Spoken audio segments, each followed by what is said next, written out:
Hello and welcome to the Knowledge Bar. My name is Jerry and I'm going to be your knowledge expert in things to consider when purchasing an external hard drive. Now, the very first thing to consider is it big enough to hold all the things you want to put inside of it?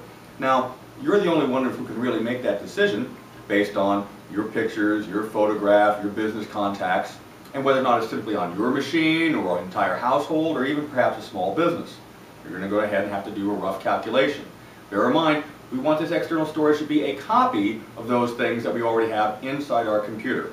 All right, we don't want to simply use the external device as a storage place in of itself. No sense shifting all of our eggs from one basket to a different basket. All right? Okay. Once you figure out and tally up how much space you need, then you can go ahead, make a decision on how large a device we want. Micro Center carries many different types of external hard drives with different capacities and different prices. Please come in and make your final decision. The next thing we want to consider, though, is how we want to attach it. Now, the most common technique that we have right now is a good old USB 2.0 connection. USB, universal, multiple platforms, easy to use.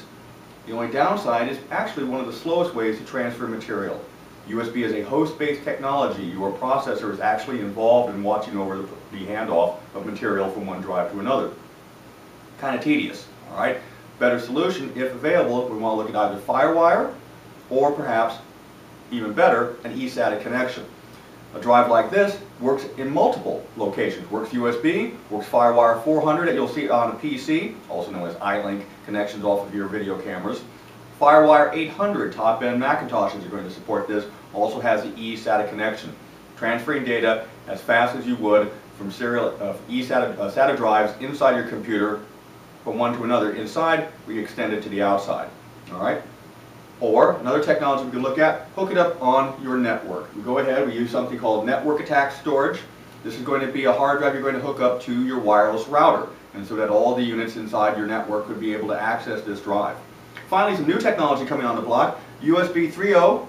USB 2.0 had 480 megabits per second transfer rate. USB 3.0 has a 5,000 megabit per second transfer rate. This is actually faster than what the hard drive can actually produce until we start putting solid-state hard drives inside our external devices. We're not doing that yet, however. All right? So once you consider, again, the main thing is how much space do you need and how do you want to transfer it over? Thanks for swinging on by the Knowledge Bar.